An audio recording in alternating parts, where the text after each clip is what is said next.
Hi everybody, welcome back to another very exciting Adobe Live. I am your host, Jesús Ramirez, and with me today is the man, the myth, the legend, Matt Kloskowski. How's it going, Matt? Good, man. How about you? I'm doing fantastic. I wasn't quite sure what he was going to say, so that's what he was telling me a few things he had planned. Yeah. Matt and I have been friends for years, and I had a couple pictures I wanted to show you guys, but I decided not to. So, thank you so much for joining us. It's a beautiful morning here in San Francisco, California. Let us know in the chat where you're watching from. I'd love to know where you are. And while you guys are typing that up, I quickly want to mention a couple housekeeping things. First of all, the schedule for today. Earlier, just a few minutes ago, Kathleen Martin did a Photoshop Daily Creative Challenge. Make sure that you submit your work to Discord so that Matt and I can review it a little later on. And then, of course, the best stream of the day, Creating Photo Presets with Matt. Andrea Hawk will be right after us at 11:30 a.m. Pacific. And then Shanti Sparrow will be doing editorial design. And finally, at 2 p.m., we have Andrew. And oh my God, I'm going to mispronounce his last name, but it's Hoshkredel. And I should, yeah, I should really learn how to pronounce that. That's my bad. I'm sorry, Andrew. But so that's going to be the schedule for today. So make sure that you stick around the whole day so you learn a whole bunch of design, photography, everything that you want to learn, including XD. And also, I want to mention that a little later on, we're going to have the Chat and Win. That's going to be an opportunity for you to win Sticker Mule stickers, custom-made stickers. And all you have to do is leave, there you go, Sticker Mule, right behind us. You're going to be winning those. If you make a comment, you can have an opportunity to win Sticker Mule stickers. That'll be a little later on. Make sure that you're on behance.net/live when you're leaving your comments. Don't do that on YouTube. If you're watching this on YouTube, make sure that you come over onto Behance, log in, and comment for a chance to win. So Matt, let us know what we're going to be working on today. What are we going to learn? We're going to be doing, we're going to do cool photo editing stuff in the context of presets. Context of learning about presets the whole time that we do it. So. Awesome. There's a lot of neat things between Lightroom and Photoshop, and we're gonna start off today in Lightroom. Tomorrow we'll end up in Photoshop. We may end up in Photoshop today, depending on timing. But tomorrow we're gonna end up in Photoshop. There are presets everywhere. There's presets in everything we do, and so I want to show how they can be of use to you, and then how you can make your own and start to use this stuff in your own workflow. Awesome. I asked people where they were from, so I see we've got people from Wisconsin, Montreal, Michigan. Where are you from, Matt? I'm from Tampa, Florida. Tampa, Florida. Do we have any Floridians in the chat? Anybody in Florida out there? I'm not seeing any Floridas. We got Mississippi, Anna, Alberto, Michaels. Nobody's from. We got Francisco from Orlando. Paco right here. Close enough. Paco. Close enough, yeah. But I have another question for everybody, and that is that at some point you're gonna hear a very interesting fact about Jesus. Oh here. no, I know what he's talking about. My first question is, and I'll even lead it to, we were in New York. So Jesus and I went to a photo conference last October, and we were in New York, and we shared a room together at the photo conference, and one of the days of the conference, we participated in an activity in New York. What do you think Jesus is that going to be the participated? I want to hear what they think. Let's see where they take it. Awesome. Let's see where they take it. And then I even got a better question for them later once we figure out what it is. Why don't we just say thank you for joining us. I'm from Denmark, Copenhagen. We got somebody from Berlin, Syracuse, New York, Nice, France, Snowy, Michigan, Austin, Texas, Indiana, Richmond, Virginia. Thank you guys so much for joining us. Lightroom time with Matt K from Scott. Is Scott saying? Awesome. Yeah. All right. Cool. All right. So. Oh my God, Tim! Like, how did he know? The first guess kind of nailed it. Yeah, pretty close. All right. All right. We'll talk about that in a little while. So here's what we're gonna do. I'm gonna ask you guys to bear with me. I'm gonna do something a little bit different. I'm gonna spend probably 5 to 10 minutes taking a photo from its first editing stage inside of Lightroom over into Photoshop. I'm gonna do an entire photo workflow where I'm not gonna use one preset. Okay. And I want to do this because I want to get the whole workflow out, but it'll all come together in about 5 or 10 minutes of why I'm doing it this way. right. So bear with me that we will not see a preset, but you will get to see a whole photo. And now, which version of Lightroom are you in? Since So there's two. yeah, so I am in Lightroom Classic. There is the other version of Lightroom called Lightroom, which is also you have on your desktop and your apps. And then you have Adobe Camera Raw. So when we start, I'm over here in the basic panel inside of Lightroom Classic.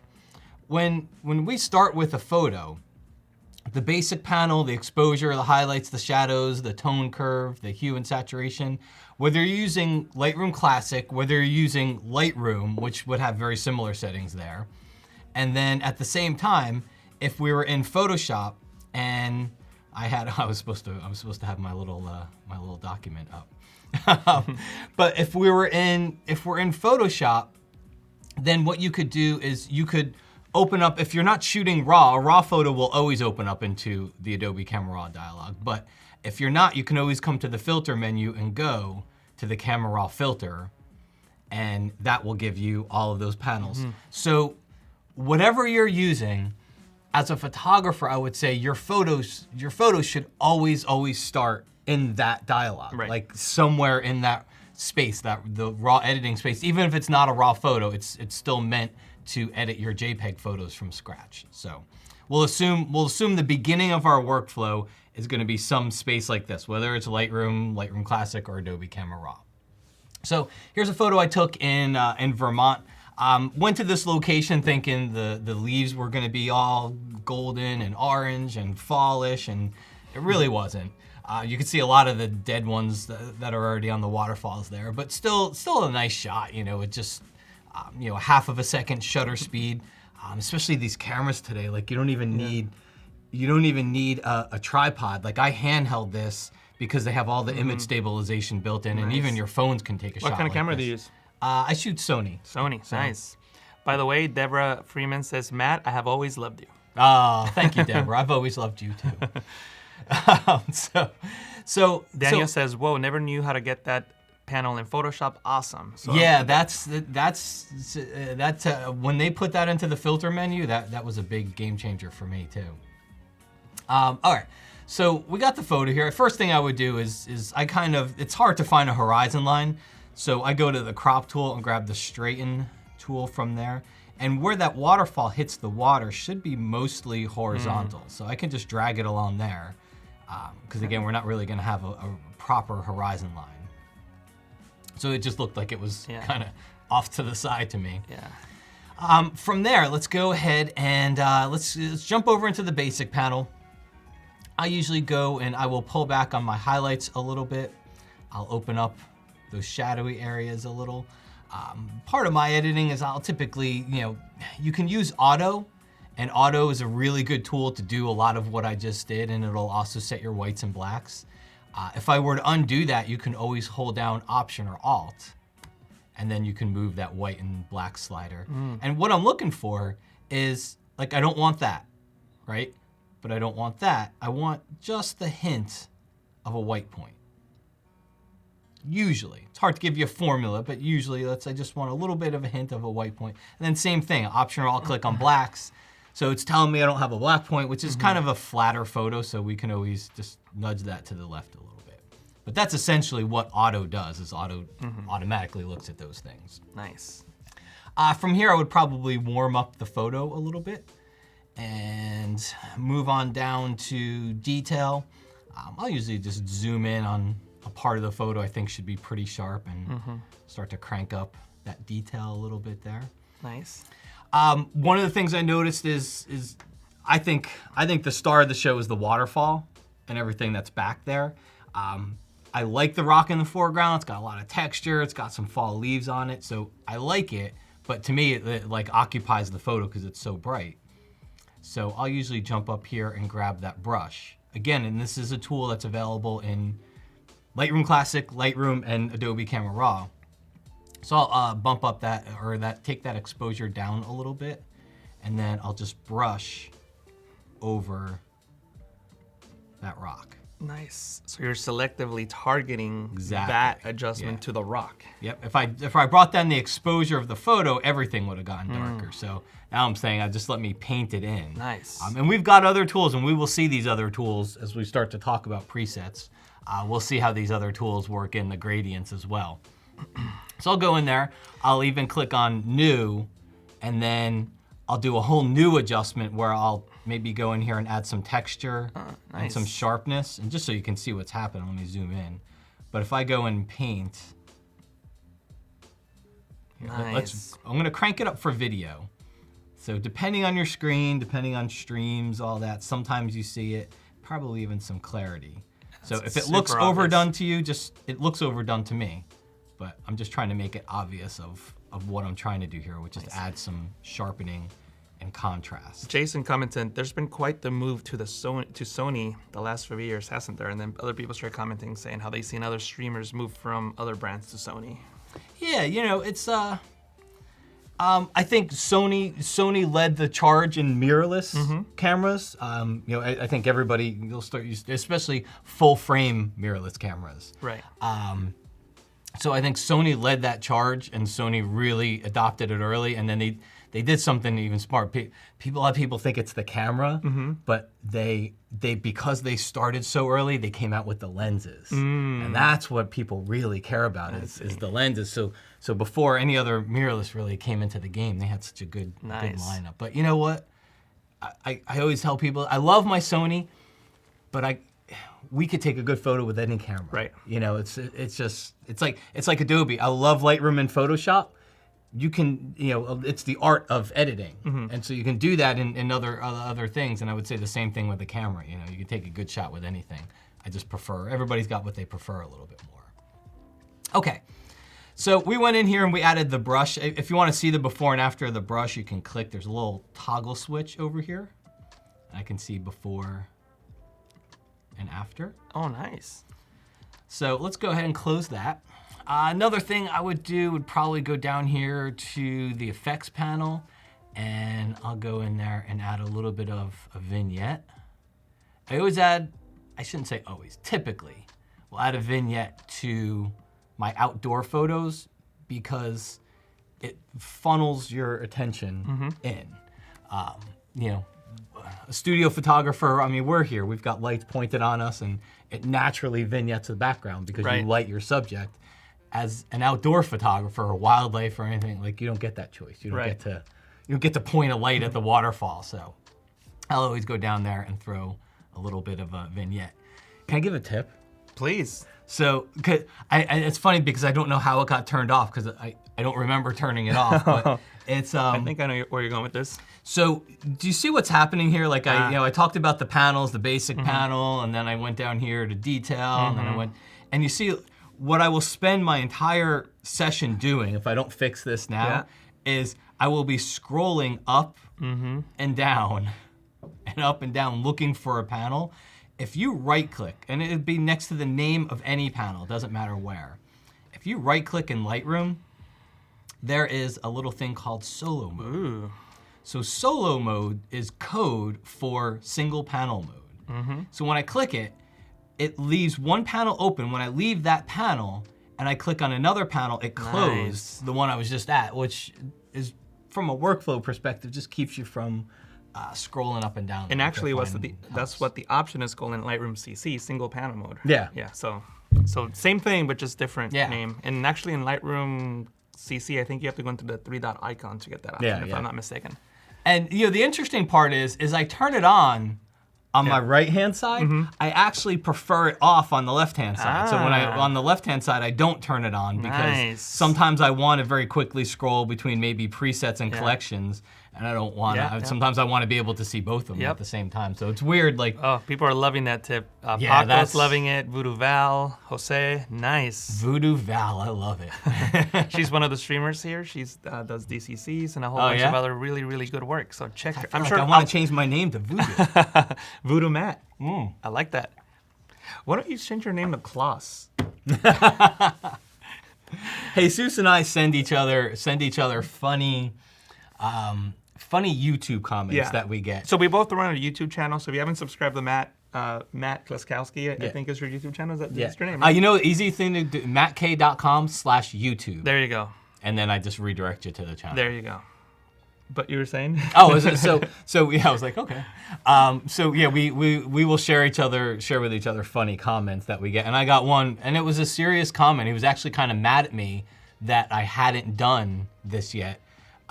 He said, my last name is too hard for him to remember and pronounce, so I should change my channel and my name and everything that I have, which by the way, I've been doing this for 15 to 20 years, to Matt Kloss, K-L-O-S. Yeah.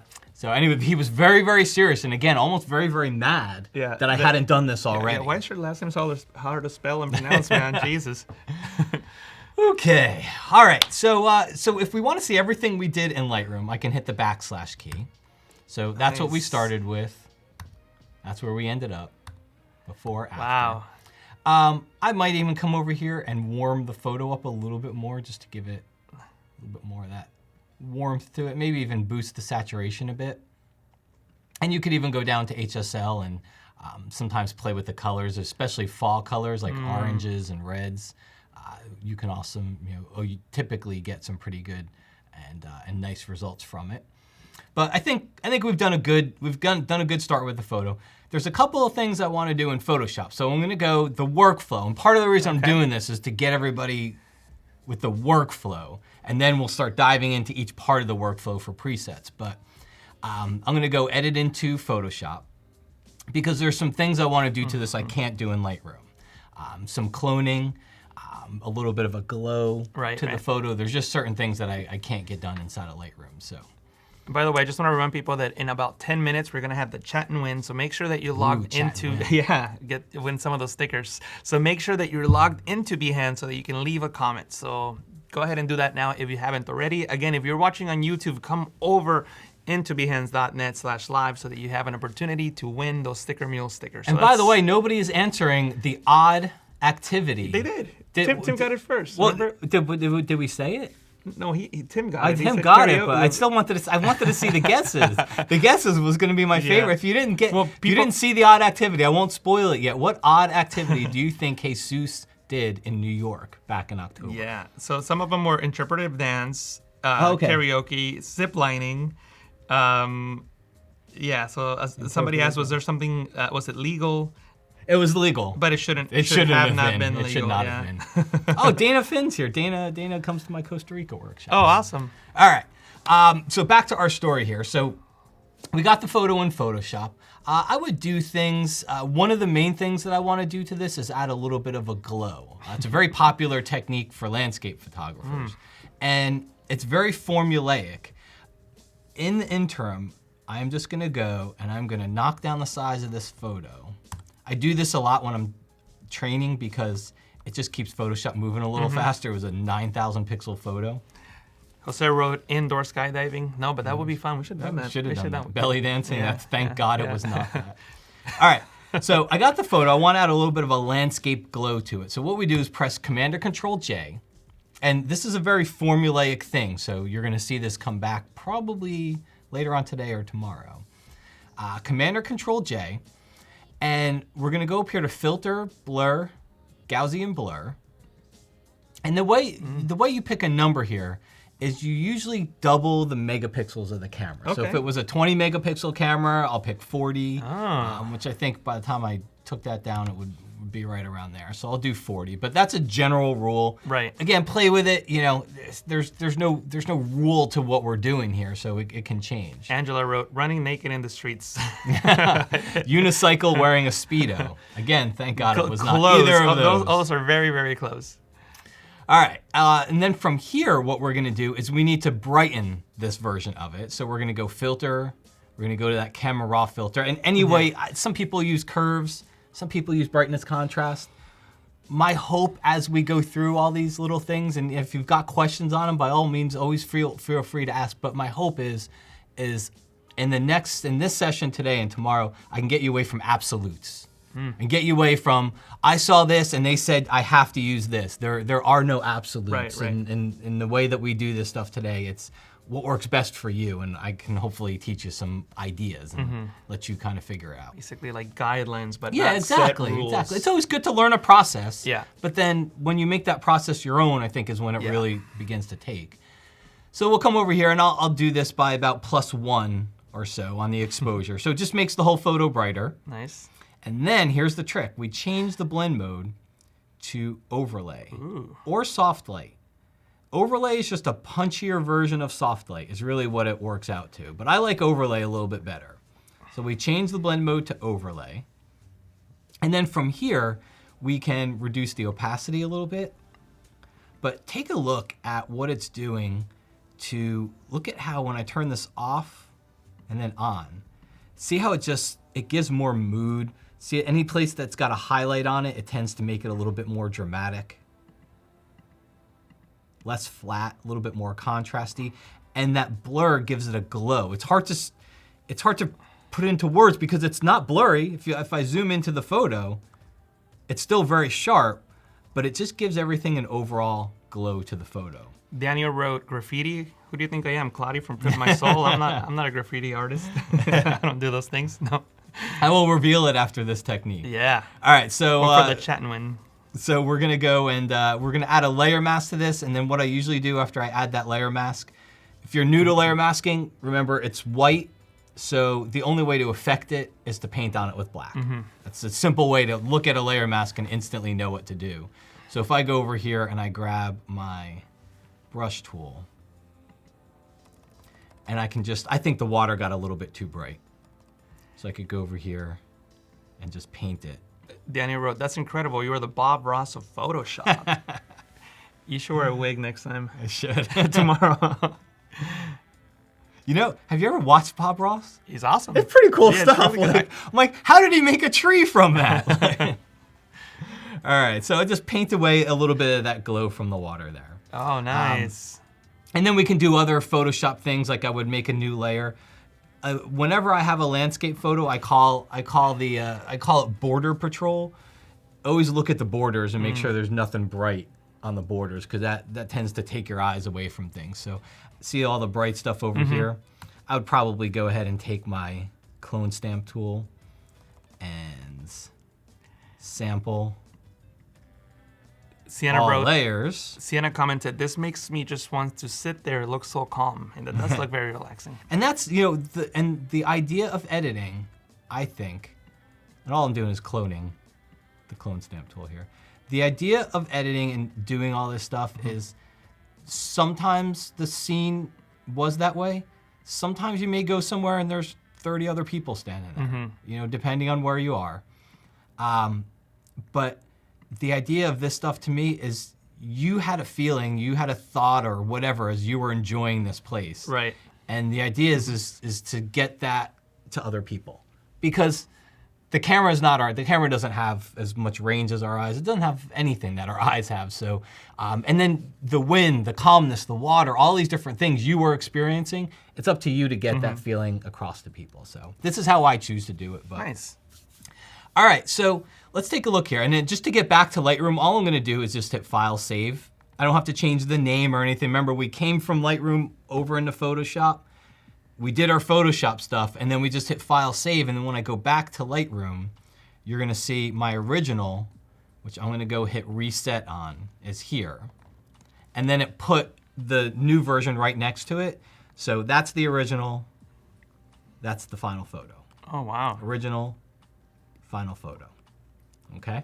Are you a professional photographer? So, no, I'm an educator. Oh, there you go. I do, I call myself an educator. You know what it is? So you'll see a lot of, like, if I was a photographer for a living, you see a lot of photographers, like, they don't want to give away their secrets. Yeah, I'm an educator. True. I'm an educator, you're an educator. Yeah, that's like, true. And, That's true. I think Jesus would agree with me. The best news you could ever give us is you got better than us. Yes. Like, yes. that means we can sit back, I did my job. Yep. Like, we want you to get better than us, because sure. that means that we did what we're supposed to do, so.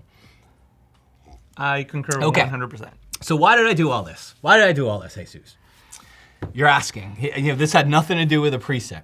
The reason why I did all this. That's what I was thinking. I thought this was a presets class. So the reason why I did all this was to show you, number one, the overall flow of editing a photo from start to finish, like what we do in Lightroom, what we do in Photoshop.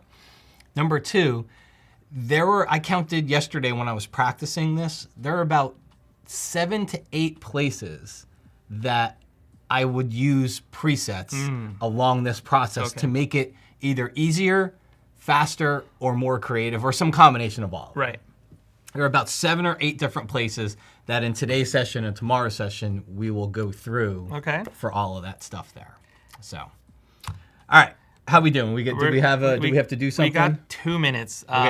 So I'm going to reveal. Can I reveal? Oh yeah, reveal it. So the first person said Photoshop karaoke, which is close enough. Which is close enough. It was karaoke. Yeah. So later on, I'm gonna have a follow-up question. Oh well, for the chat and win, maybe that could be what song? That's what I was gonna say. What song did that was gonna be the question? Awesome. So in about a minute and 30 seconds, we're gonna start the chat and win. Again, if you're watching on YouTube, make sure that you come over into Behance, log in, make sure you're ready to chat, because you're gonna have an opportunity to win 100 Sticker Mule stickers, custom 3x3. So make sure that you're logged in to chat, and that's gonna be happening in just a moment. By the way, people are loving this. Judy, Ellen are just loving all the amazing tips that you're showing. Deborah's so nice.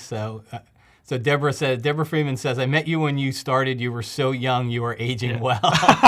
That's the nicest. It is. Trust me. I started teaching Photoshop stuff probably when I was like 28, 29. So me too. I was about 29, 30. Yeah. And I'm going to be 47 pretty soon. So yeah, it's been almost 20 years. Oh, wow. So thank you, Deborah. I love you. You don't look a day over 50.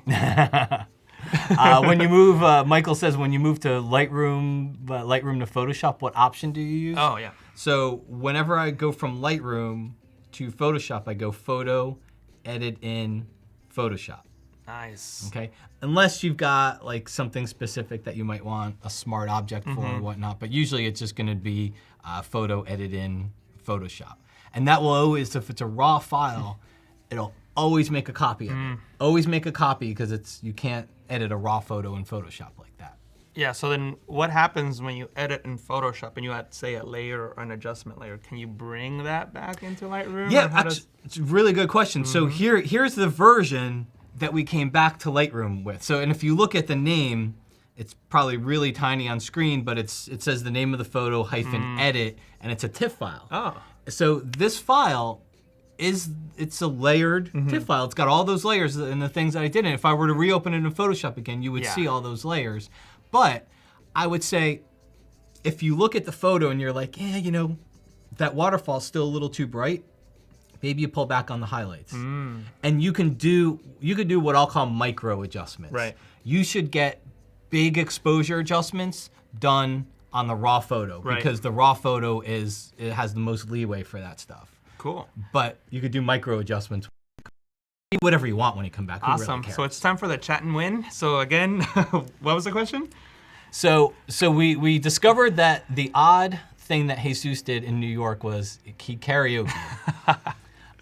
So the follow-up question to this is, what song? What song was I singing? Was he singing? Now, unfortunately, we can't pick the person who picks the right song, but it's going to be a random comment from the somebody comments. Who comments. Yeah. So go ahead and leave your comments, and I would love to hear what the response is. So let's get started with the comments.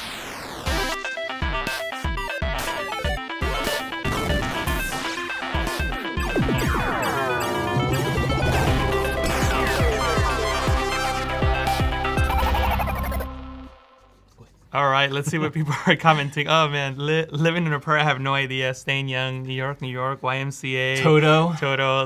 Left. Oh, that would have been a good one. Left my heart in San Francisco. Uptown Funk.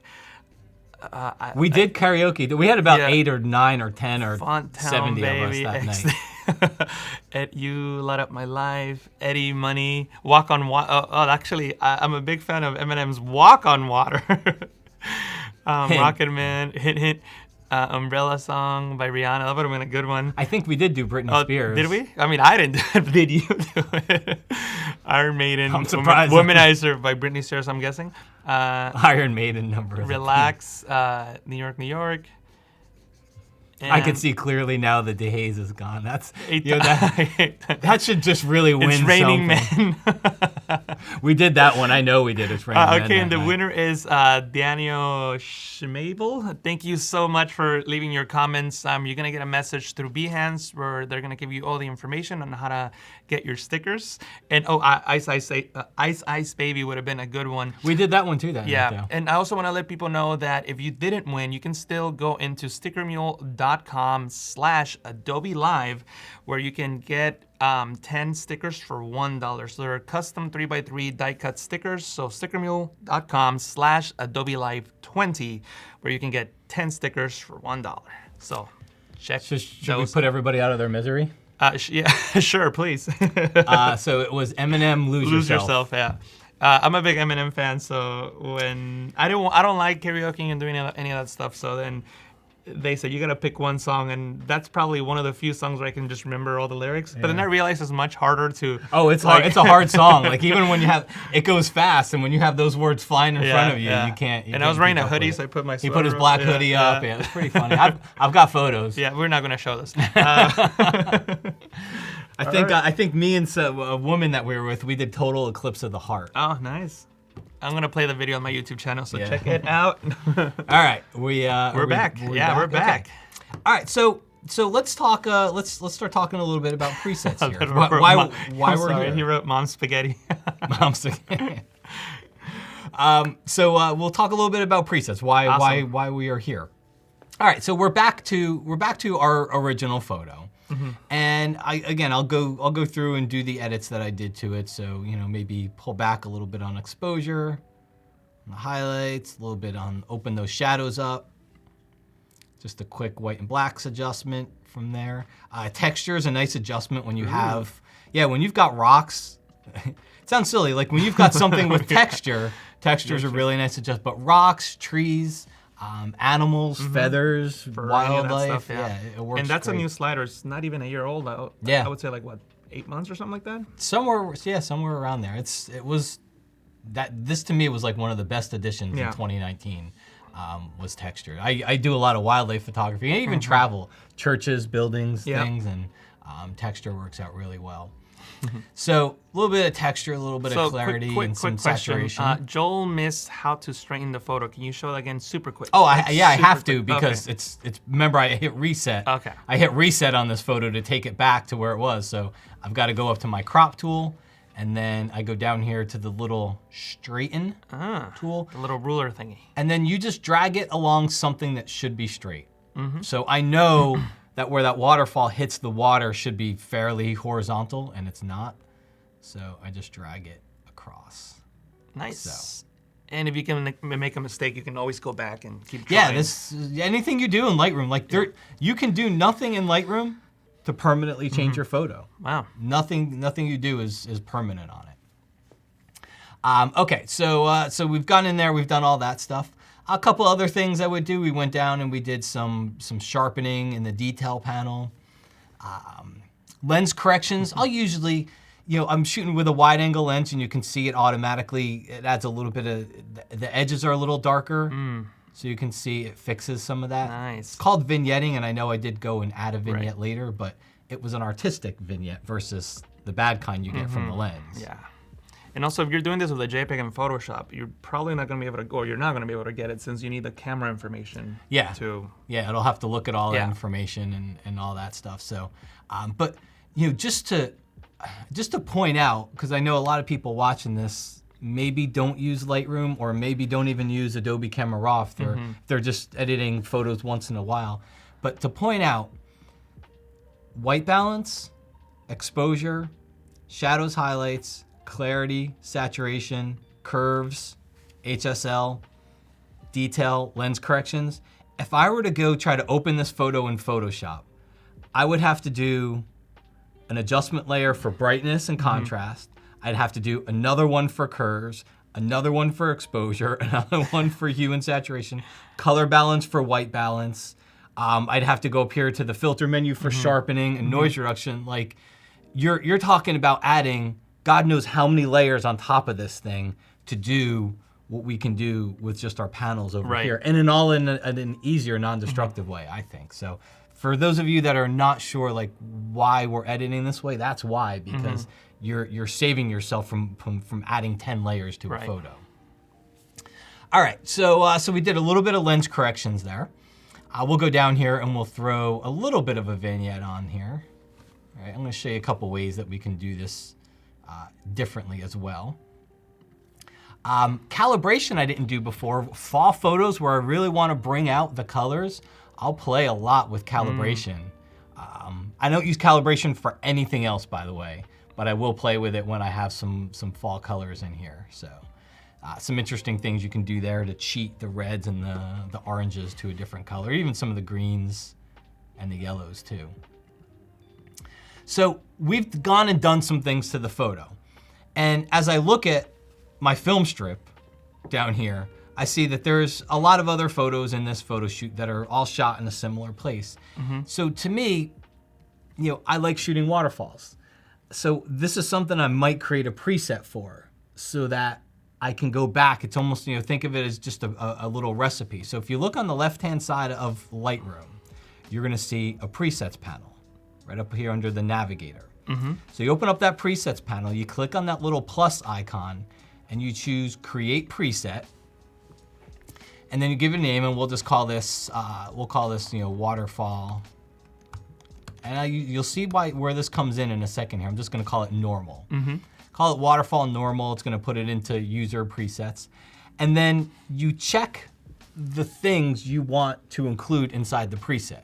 So you just turn on all the things that you want included inside there. So we're just gonna leave it all on for right now. So we'll just hit create. And when I go over here on the left-hand side, and I look in that user presets section, I now see that waterfall. So I have a quick question. Can I zoom in like that? There you go. Okay, it doesn't screw anybody up. And production, feel free to tell me if like, no, you're messing things up. If this is whatever you see on the outscreen is what everybody's seeing. okay, Cool. perfect. Looks good. All right, so you could see it just created that little waterfall preset over there.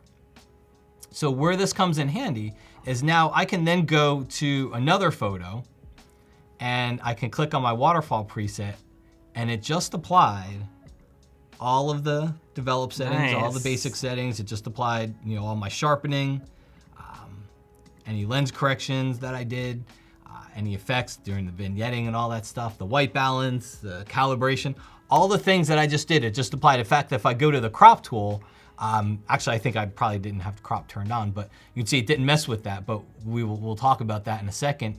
But it even, any calibration changes. So think of it as like a little recipe. And so what I'll do is I'll create one called like waterfall normal, and then I'll go in here and I'll hit that plus button and I'll hit another one and I'll call it waterfall and I'll call it dark. All right, and I should first change my settings, but I would go over here and I would pull down the exposure a little bit and then push up the whites. So what that does, and you don't have to even think of this in just waterfalls, but pulling down the exposure, pushing up the whites, what you do is you make your photo a lot moodier because you're taking the whole photo and making it darker, which just makes things moody. And then you push the whites and it takes the bright things in the photo and it pushes them up. So I can bring the overall feel of the photo dark and moody, but then say, hey, I really want that waterfall to stand out. So neat little trick there. I use that quite a bit on, again, darker photos without a whole lot of sunlight. I wouldn't use it on a bright sunny day or anything. So there's two questions, one related, one not so much. So I'll ask the related one first. So it did not add the brush tool changes. It would have. I didn't do brush tool changes when I went and redid that one. So you have the option to select what you're gonna bring. Yeah, and we're gonna actually talk about Cool. that. So. And the second one is question to Matt and Jesús. PSD versus TIFF. What should I choose? LR says TIFF is better regarding metadata updates. Is this true? So it is theoretically supposed to go with what Lightroom picks. So I always tell people there's so many more things in the world to worry about than PSD or TIFF. Right. It really will not make a difference in the final output of your photo, in the how your photo is treated, in the quality of your photo. There are certain things in Lightroom that it favors when it comes to metadata. I don't ever do anything with metadata, so If I were stuck with PSD, I wouldn't care. Yeah. But again, because Lightroom chooses TIFF, Lightroom actually recommends TIFF, I just leave it as the default. But trust me, your life will not be any bit worse if you choose PSD. Right. Awesome. All right. Do you ever use split tone toning panel in Lightroom? Yeah. In fact, that's a good one. Let's go over here and let me a little bit too dark. Let's pull back on there. There we go. So I would go down here. Split toning is a good way. I usually split tone a black and white photo. Preferably, like I'll go over here and convert it to black and white, and then I'll go down and add a little bit of a tint to the shadows, like something like that.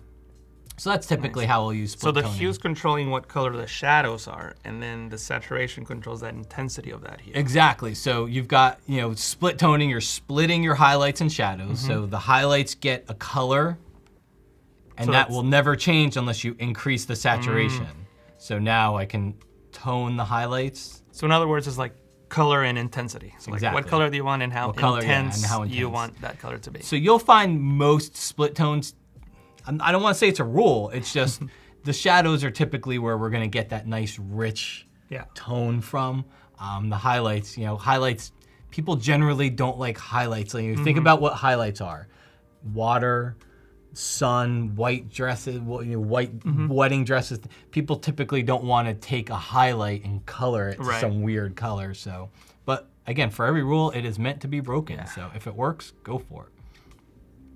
All right, so we've done some other stuff to this photo. So again, let's go back up here. This is a good example. I'll create a preset, and I'll call it waterfall, black and white.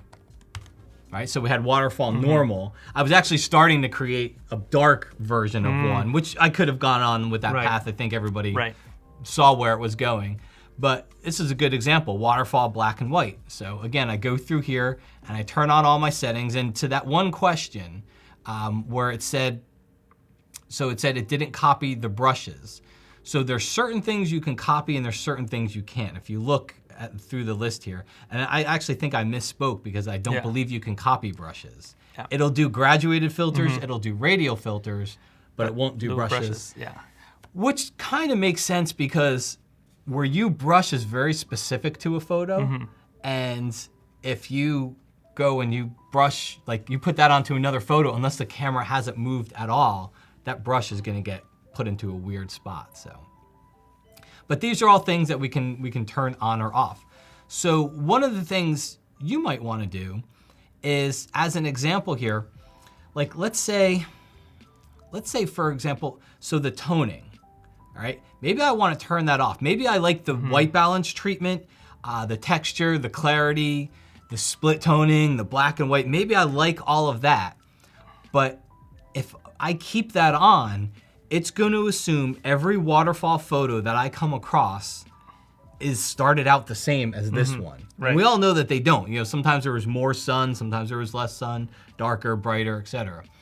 So you can't assume that they all started off this way. So maybe you turn that off and you hit create, and then what happens is you find another photo. All right, here, let's go to something totally different. Here we go. So you find another photo, and you go in and you do your basic adjustments. Shadows, pull back on those highlights a little bit, maybe a little bit of exposure, and then I go over here and I click on waterfall, black and white, and now it didn't mess with my toning. It didn't mess with my exposure, my shadows and highlights. It just added that effect. The split toning, the black and white, the texture, the clarity. It just put that stuff on top of it, okay?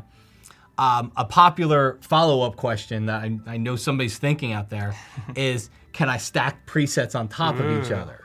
And so the answer is you can stack presets on top of each other. Just remember, a preset has something included when you create it, okay? Or when somebody else created it. It's got something included.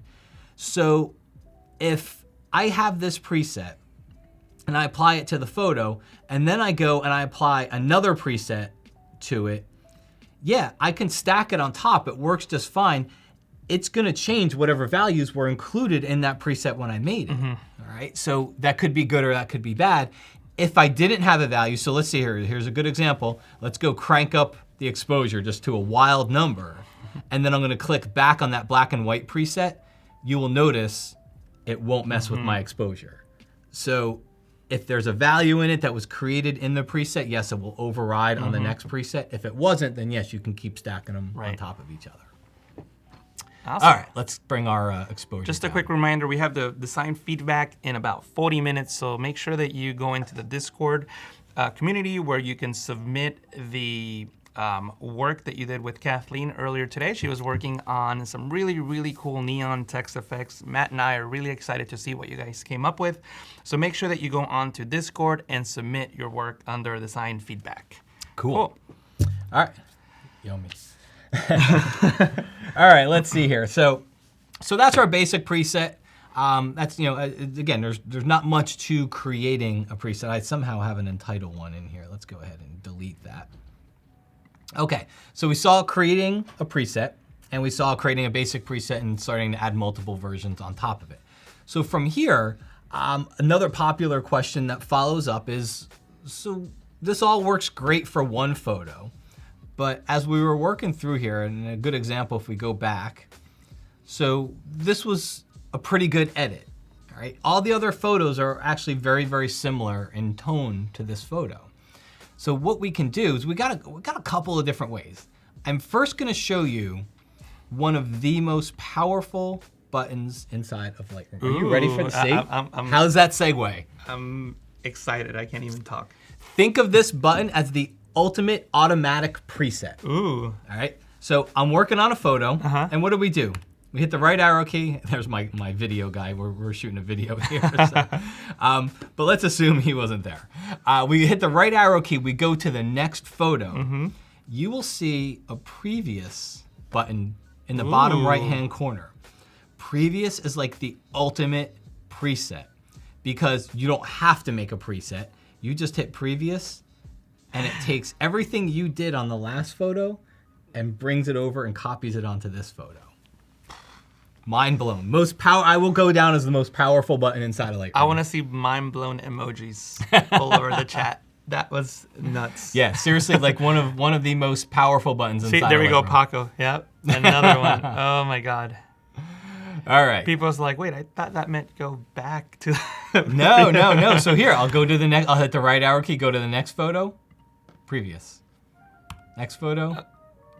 So I have a feeling you might know the answer to Jan's question to us. I have an old how would you even say Visco? it? Visco? Yeah, Vesco desktop presets for Lightroom and ACR that they used to sell. Their LR template files, not XMP. How to install these? Where do these files go? How do I future-proof them? Any solutions to that?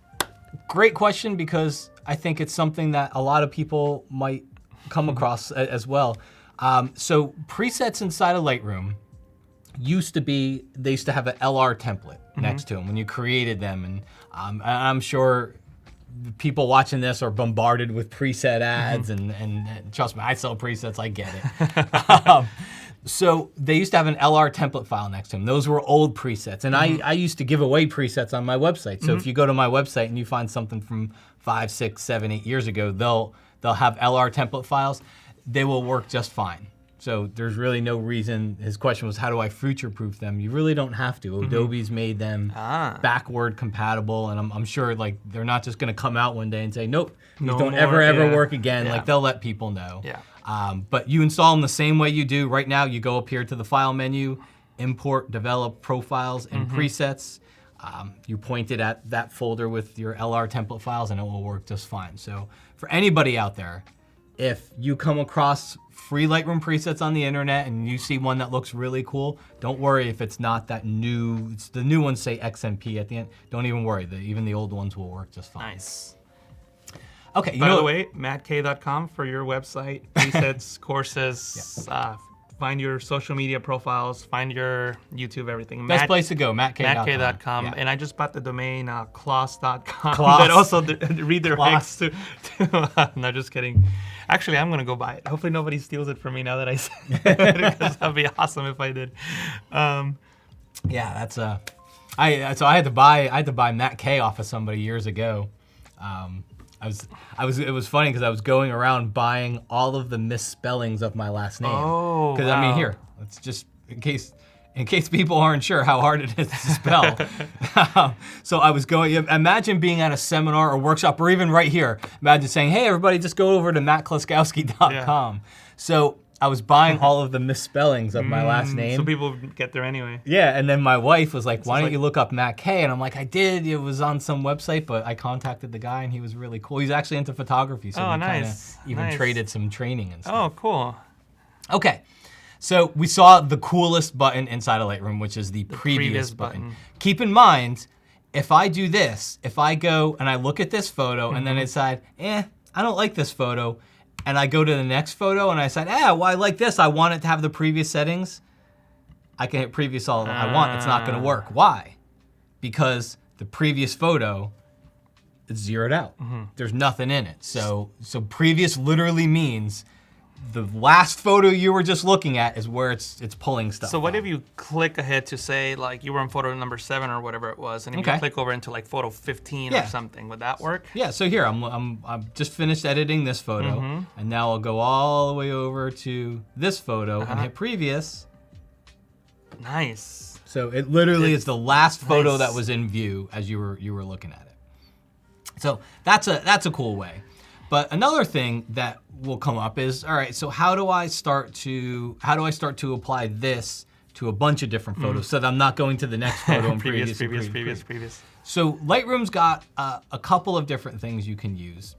I'm going to show you 2 different ways. One of the ways will let you use a preset. The other one won't, but I think they'll be useful for you anyway. So if you want to apply a preset to a bunch of photos, the easiest way is you go up here to Library. You hit G for grid, okay? And then you click on a photo, and then you can go and you can just shift click anywhere you want and select a whole bunch of photos. And the only time in my life I ever use the quick develop panel is I come over here where it says saved preset, right over there, and this will give you access to your presets list inside of the develop module. So this was in user presets, and waterfall normal we'll go with. So I'll go ahead and click that. And you will slowly start to see, you can see the progress bar in the top left corner. And you will slowly start to see the thumbnails in this change. By slowly, I mean 5 to 10 minutes from now, maybe. You know what it is? I think it knows when you're on camera. Yeah. And it like senses fear.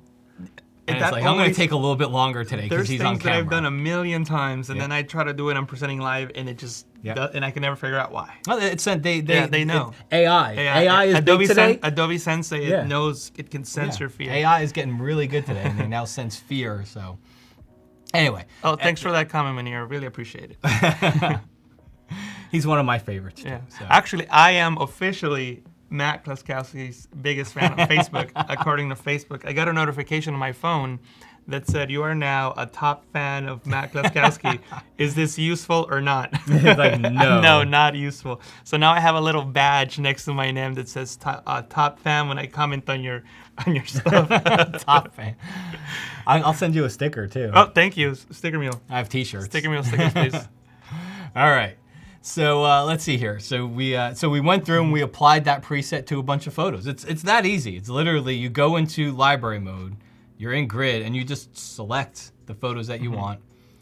Come up here, it says saved preset, and this will show you all of your presets from the develop module. So you can go through here and click on any of them. So that's how you can apply a preset to a batch of photos. Yep.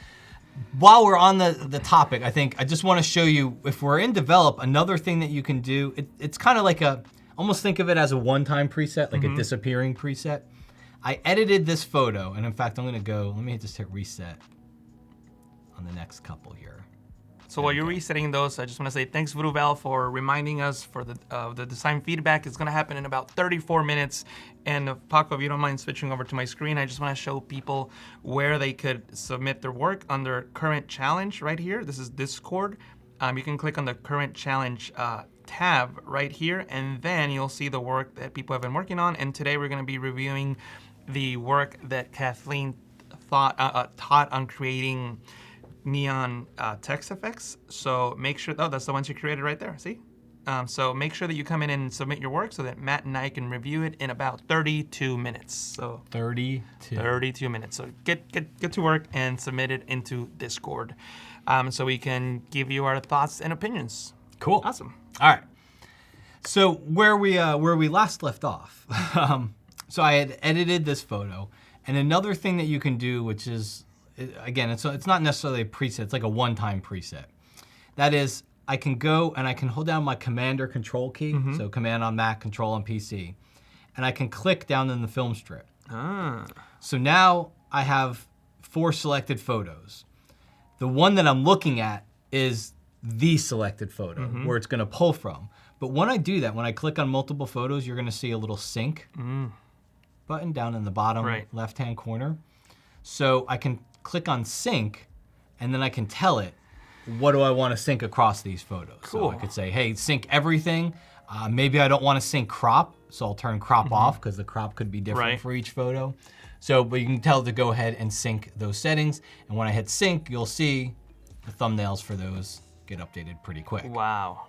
And then there's also, again, like a one-time preset. See next to sync, there's a little toggle switch? Yeah. So you can turn that on.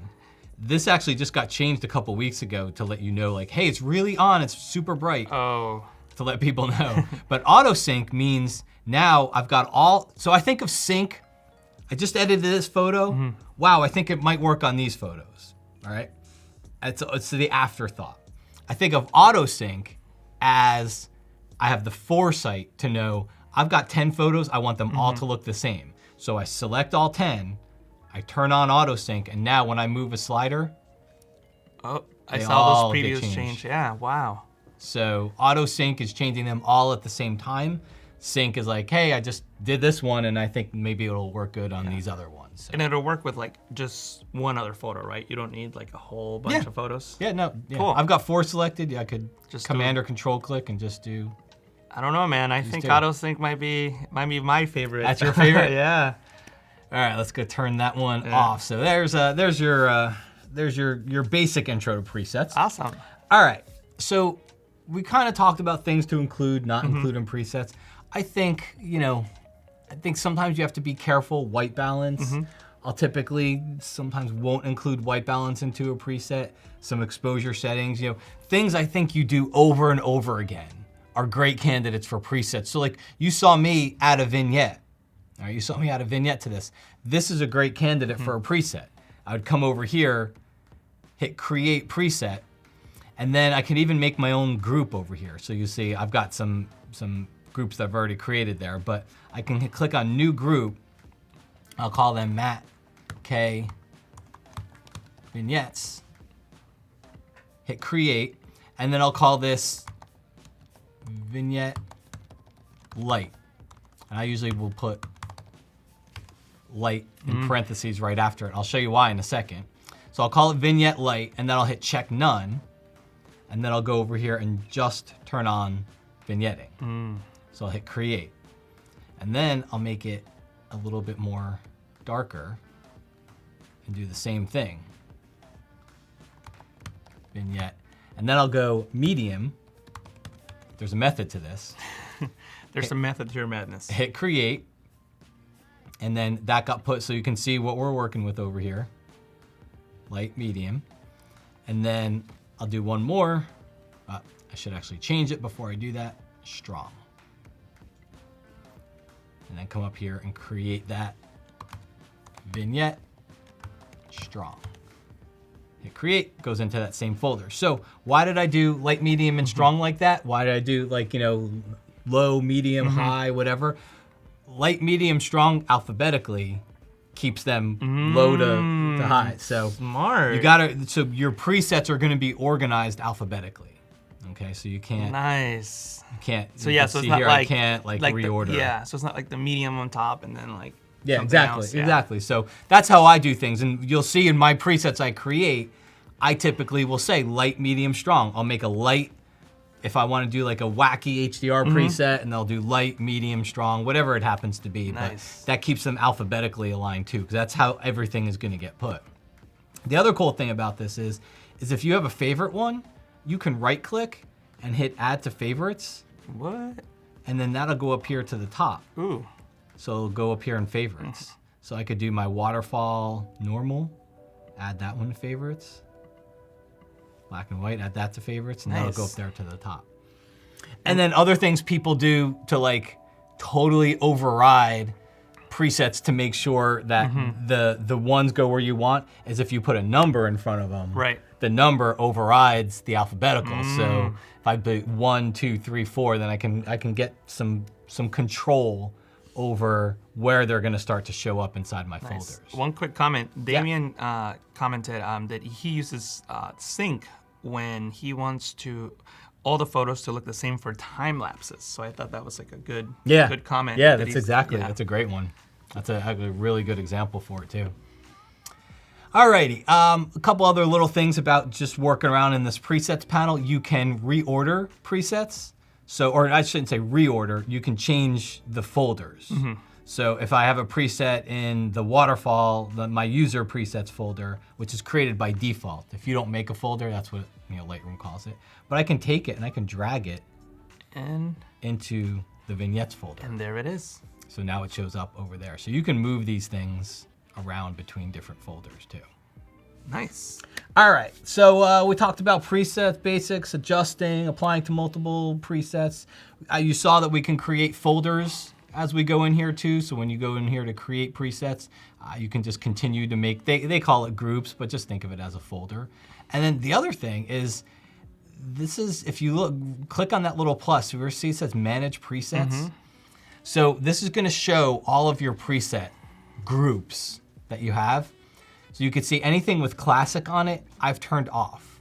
These are presets that came with Lightroom Classic almost from day one.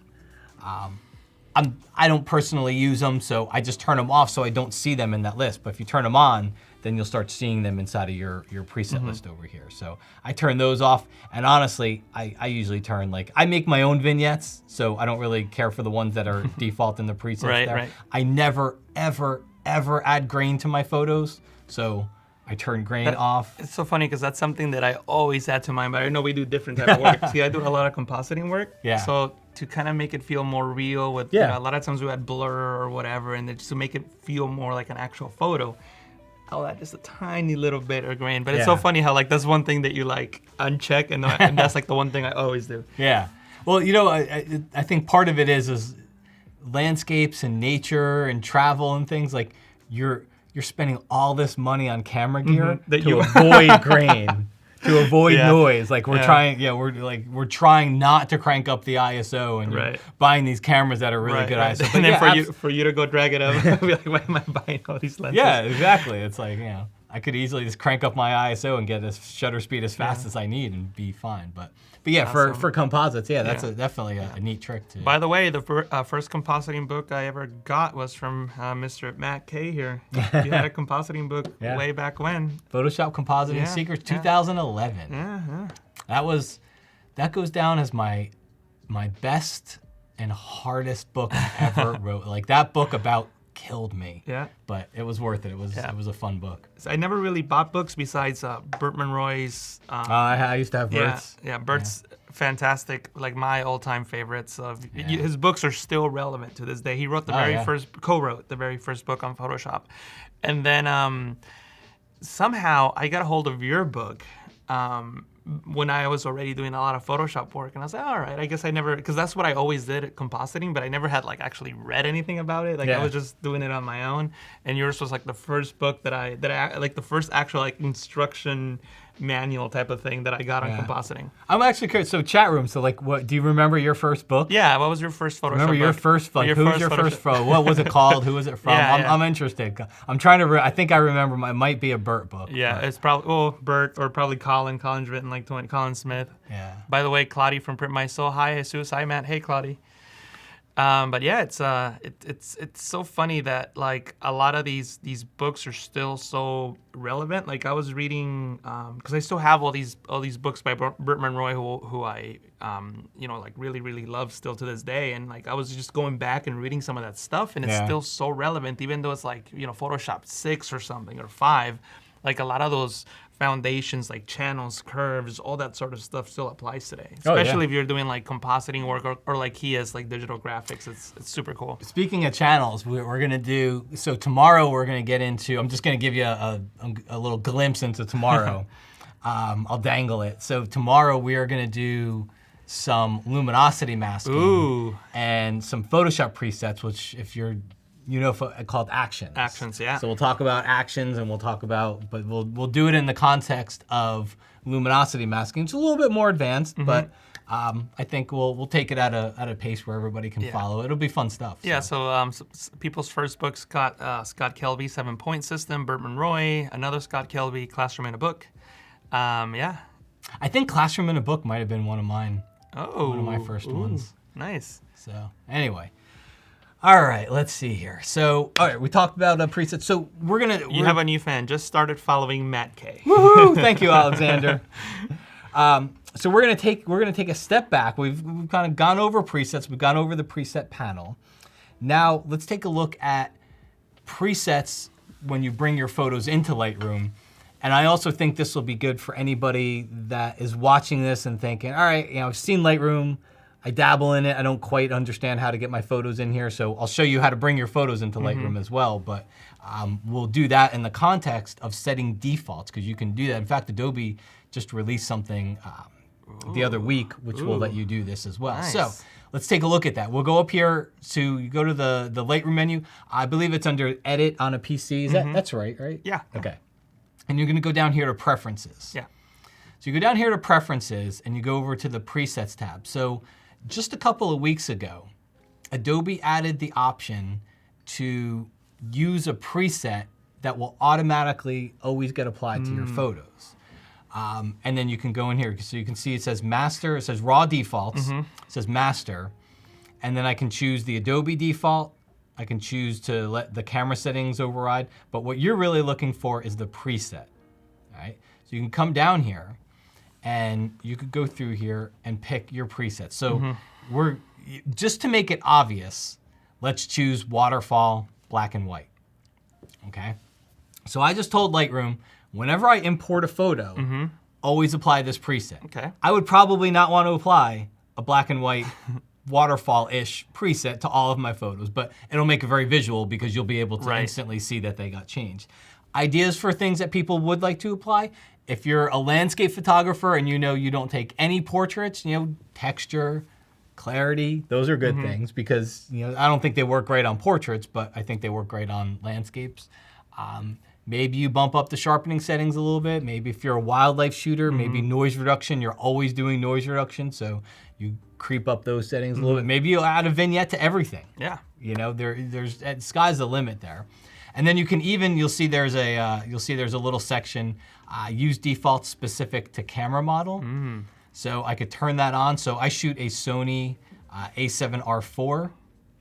So I could go over here and choose my A7R4, and then again, I would get those same options based on that. You can even show the serial number and pick different. And you're such a good friend that you're gonna give me that camera, right? Just for free. Dude, I love that camera. It's a very nice camera.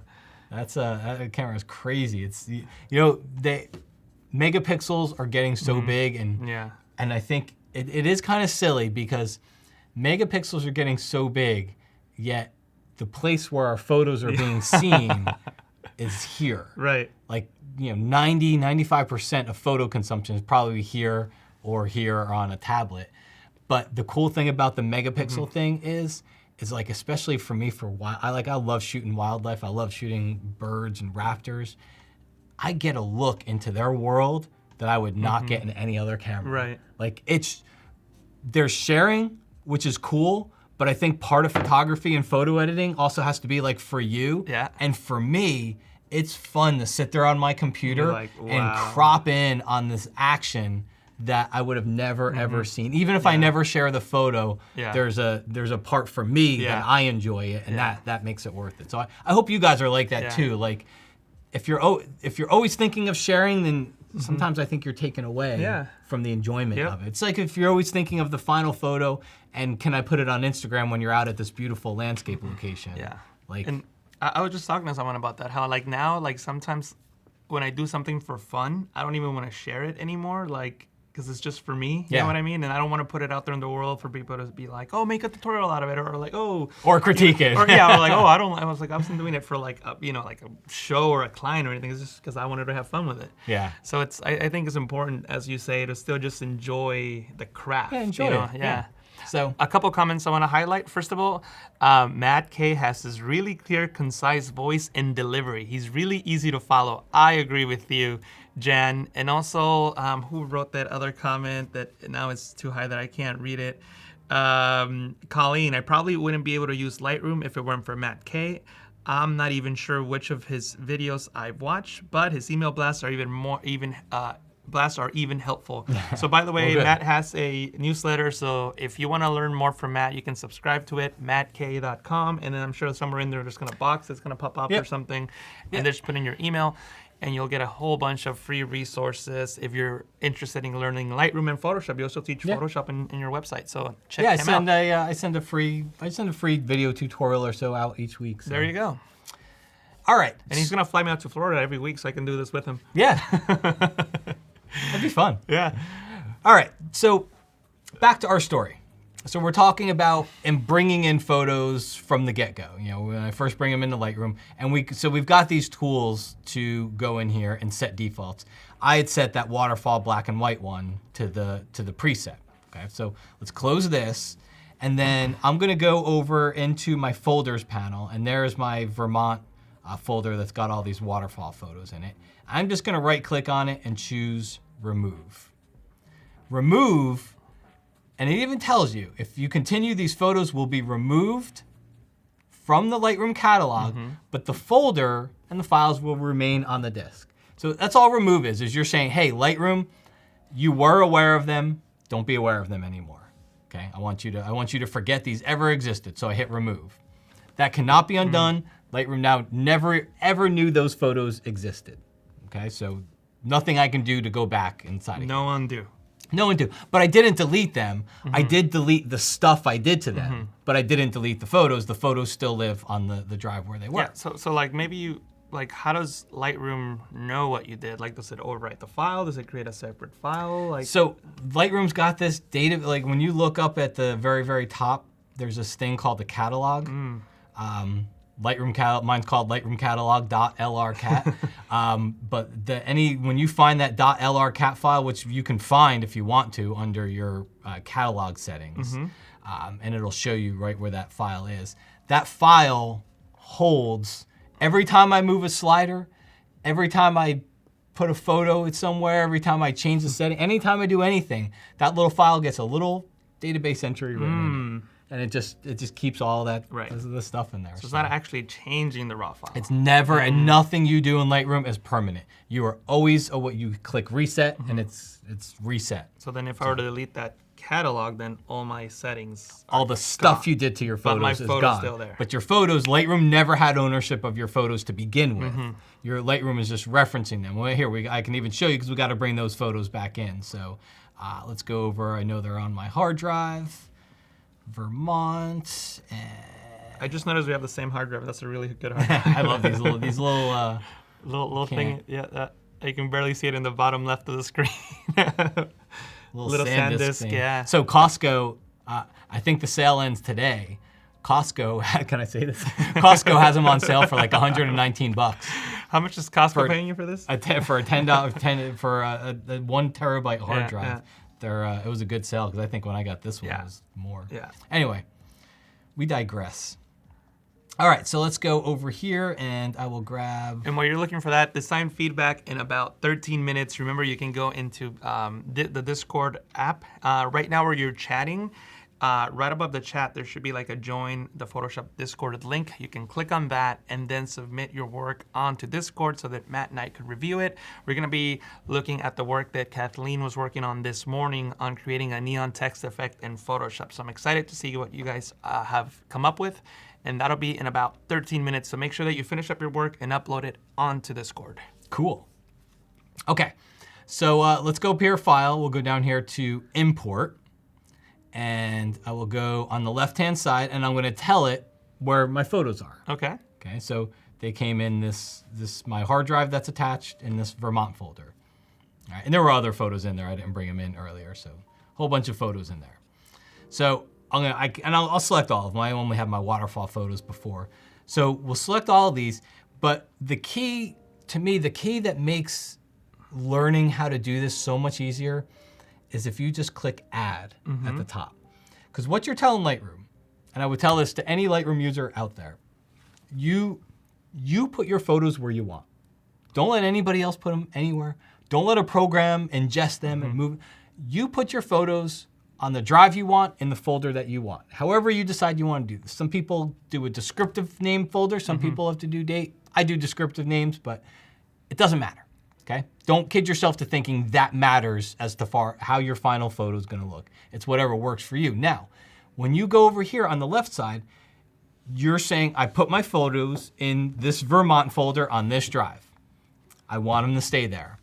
And on Lightroom, I want you to add them to the catalog and not move them anywhere. I don't want you to put them anywhere. They're already where I want them. You just become aware of them. That's all you're telling it to do. You're saying just become aware of them. So we go over there, we click on Add. The first place you're gonna see presets is under Apply during import over here on the right-hand side. You can tell it to apply a preset during import. Okay. I'd actually go this route than the one that I had set previous to this, because that's set until you unset it. This, at least, you get to choose it based on every import that you're doing. So I like this one better, but you know, everybody can differ. But I showed you both. So you can add a preset here. We already set a default preset, which is that black and white one. So when I click import, it's gonna start bringing in all these photos into Lightroom. It's not moving them, it's not copying them, it's not doing anything. It's just saying, hey, Lightroom, be aware of these photos. That's a good way of saying it, be aware. Be aware of them. Yeah, that's all Lightroom is. Lightroom never ingests your photos to begin with. I'm gonna steal that from you, by the way. So it's as it's going through and it's looking through, these are pretty big resolution RAW files, so it takes a few minutes where you see it says getting initial previews and stuff, and then when that's done, it should start going through and adding the black and white treatment to the photos. So we may slowly but surely start to see that happening. Maybe if I click on a photo, it'll even happen faster. There we go. There we go, yep. So it's happening. You're not gonna always necessarily see it. It takes a couple of minutes, but. Christy's a fan of you from the grid. Oh yeah, that was a while ago. Yeah. Actually, that was the show I did with Scott Kelby. Nice. We were probably on a month or so ago doing a show with him. So cool, fun stuff. All right, so that's how to set a preset on everything as it. So I prefer actually this method of working than the previous one that you showed, because like you said, you have the option to tell Lightroom what to apply. It's not just the same thing over and over again. And if you bring in a whole bunch of images, next thing you know, all of these photos have this preset you may not want. And that's the problem, is people forget. Yeah. Like, it sounds easy, and then a year and a half from now, and I think everybody's the same. Like, sometimes you come in and out. Like, most people watching this are probably not professional working photographers every day. Most people watching this probably have some other thing that they're doing in their life, and it may be a month or two where you drop out of photography. Right. And then you come back and you're like, why are all my photos black and white? I can't get rid of this. This is getting really annoying. So they're all black and white, but zero grain. What's going on? Yeah. And the same thing happens with Photoshop, actually. There's the Scripts Event Manager. It's a script that allows you to apply an action every time something happens. You get to decide what that action is. So the action could be opening up. Oh, there you go. You're gonna show it. So I'm just gonna sit back and let you explain. Oh no, I was pulling it up so you don't have to. So you can talk. Yeah. So File Script Event Manager brings up this window. You can select an action, which I think you may talk about tomorrow. But basically, it's the same thing in Photoshop, but I'm sorry, the same thing as in Lightroom, but in Photoshop. You can decide to bring, if you click on here to like open, not on Start Application, but new open document. So if you select Open Document, every time you open up a document, you could also apply any action that you want. So it's basically the same thing that you were talking about, but in Photoshop. And what happens to me is when I do this, I'll forget about it. And like the weekend goes by, it's Monday again, I'm starting to work, and I'm like, wait, what's going on? Like, why is this happening? I'm like, oh yeah, I left on the Scripts Event Manager. Yeah. So I definitely have had that problem on the Photoshop side. So can I give everybody a totally useless tip? Please. But one that, if you have any friends that use Photoshop, you can really get some mileage out of this one. So this Script Events Manager that we just opened up, you find it in the File menu in Photoshop. File Scripts. File Scripts. Yeah. If you go in here, you can make an action, which we'll talk about in tomorrow's session. You can make an action that throws up like a little message. Yep. And it says, about to delete your photo, deleting all photos, whatever, or just a message that just says hi. Yeah.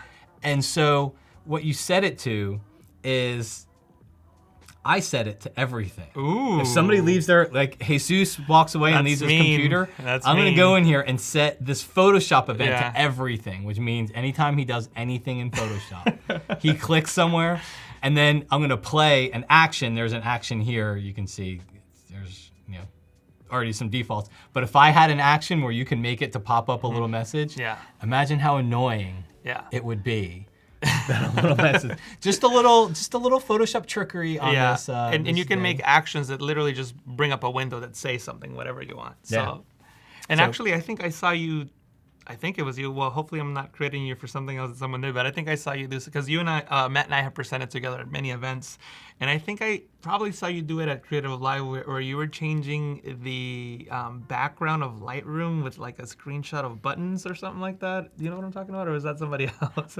So in Lightroom, this little thing up here in the left-hand corner is called an identity plate, and you can actually go and you can edit that identity plate to be a graphic. Yeah, usually people do their name or company logo or something like that. So if you have a logo or something, you could edit it so it appears up here and it makes Lightroom look personalized for you. Yeah. Well, I went into Photoshop and created a progress bar that was like 75% done.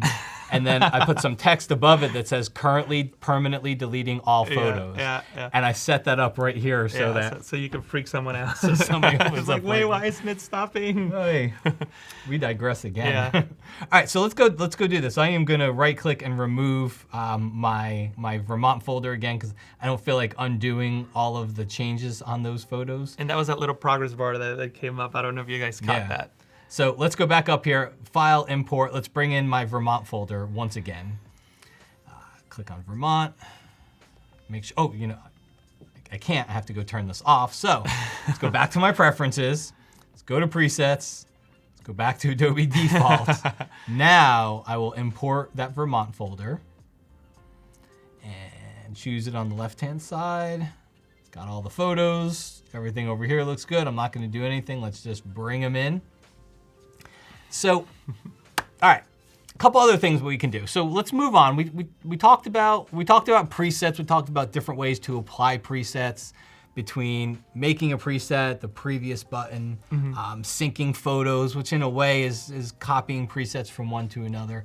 But I kind of briefly talked about the feature earlier when I started to brush on my photos, okay? So let's take this one as an example. So we'd go through, I'm just gonna, for sake of time, because you've seen me edit this a few times, I'm just gonna click on auto and see how it does. It does a pretty good job. Let's warm it up a little bit and let's rotate that around a little bit there. So remember back in the very, very beginning, I went and applied a brush. So I started brushing in the foreground. What did I do? Well, I've got a brush where I do some negative exposure, okay? And then I'll go over here and I'll brush on something, maybe even something over here, okay? So if you want to get technical, this is called dodging and burning. Anybody, including me, like, I never did dodging and burning in the darkroom. I know what it is just because I studied photography at some point. Dodging and burning is the process of making a part of the photo brighter and a part of the photo darker. This is something that Ansel Adams did to his photos in the darkroom, recognizing that you wanted to draw attention and that the camera wasn't capturing what we see. So it's been around in photography for years. This is not some Photoshop trickery stuff. Right. We literally took a brush and we made something brighter or made something darker. I can go up here, so I choose the brush, I can go up here and hit new, okay? Now I have a new instance of a brush, and then I can go and take my exposure slider and maybe brush some shadows, some shadow opening, and some exposure into this part of the photo. All right, so that's dodging. Burning is the process of darkening. Dodging is a process of brightening. But whatever you want to call it, it is, I think, a really, really key technique. In fact, if you took away every tool I had in Photoshop, you've heard me say this before. I remember you were out in the audience and where Heckling you. If you took away every tool I had in Photoshop and you just left me with the brush tool to do what I just did here, I'd be fine. Yeah. Because to me, what we're about to do with the brush tool, and as I start to work down with the gradient and the radial filters, are the most important things you can do in editing, is to draw attention. Yeah. Sorry for interrupting, but we got 2 minutes for the design feedback. So minutes. giving you a 2-minute warning and giving you guys a 2-minute perfect. warning to submit your work onto the Discord app under current challenge so that Matt and I can give you our thoughts on the work that you did today with Kathleen. Awesome. All right, so we're selectively brightening and darkening the photo. We are telling people, I want you to look here, I don't want you to look here. It's really essentially what it comes down to. So, and then the way Lightroom gives you the different layers to see this is these little dots. So you can see a dot here, and then over there you can see another little dot. It doesn't have the circle in it, which means that dot is not enabled right now. It's visible, but it's not currently gonna change if I make any changes. This one will. So if I change a slider, that area will change. If I go over and I click on this dot, which was my burning, if I change that area will change. And you're right, the more brighter it is, the more that we're attracted to it. It's super cool. So we've gone in and we've done these things. These are things I do on every photo. So whenever it's a candidate for something I do on every photo, remember we made the vignette preset? Yep. Remember I always said there's 7 or 8 places on this we could have done it? I'd have used the vignette preset on this. I probably would have used maybe a quick fall color preset where I went in calibration. And then up here on my brush, I would have went in and used the dodge and burn preset. So what I do is I move the sliders to what I want them to be. And then you come up here, and this is a tough one. You think of this as almost a public service announcement. See this little arrow? So many people get stuck with it closed. Oh. And so what happens is it closes all these settings that you have up here in the brush tool. So make sure that arrow's open, and you'll see the word, again, when you choose any one of these 3 tools up here, you'll see Effect. Mine says Custom. And then you'll see I've got a bunch of presets that I already made, but if I For the brush. For the brush, yeah. So I can scroll all the way down, and in tiny, tiny little text that you're probably barely able to see. I think, unfortunately, it's right in back of design feedback, which we're gonna start in just a moment. You hit Save Current Settings as New Preset, and I can call it Burn, or Brun, Burn,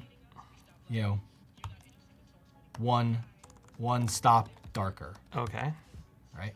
Hit Create, and now it shows up. And then when you paint, it has those settings that you applied. It has those settings. So we'll get back to that. We'll because there's a lot we can do here. Awesome. So let's get started with the design feedback. So we had Kathleen Martin earlier this morning showing us how to create some really cool neon text effect. By the way, we're in the Discord app. If you haven't already, join it. There should be a link somewhere above the chat, like right up here. Join the Discord community. Click on that. It'll bring you here, and you could interact with us, especially when you're doing the daily creative challenges. Like I said, Kathleen was working on really, really cool neon text effect today. Let me just refresh this page to make sure that we're looking at the most recent submissions.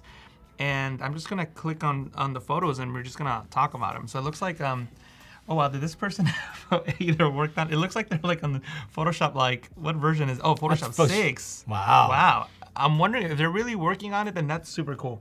because the first time I ever used Photoshop was version 6, like in 99-ish, Yeah. 2000. So super cool. All right, chat room. What's the first time you used Photoshop? Yeah, What's the first version? Yeah, the first time I saw it was 6. First time I actually like used it and played with it was like 7. Yeah. But anyway, so super cool that they did it in that version. It seems like, and I think this may be their.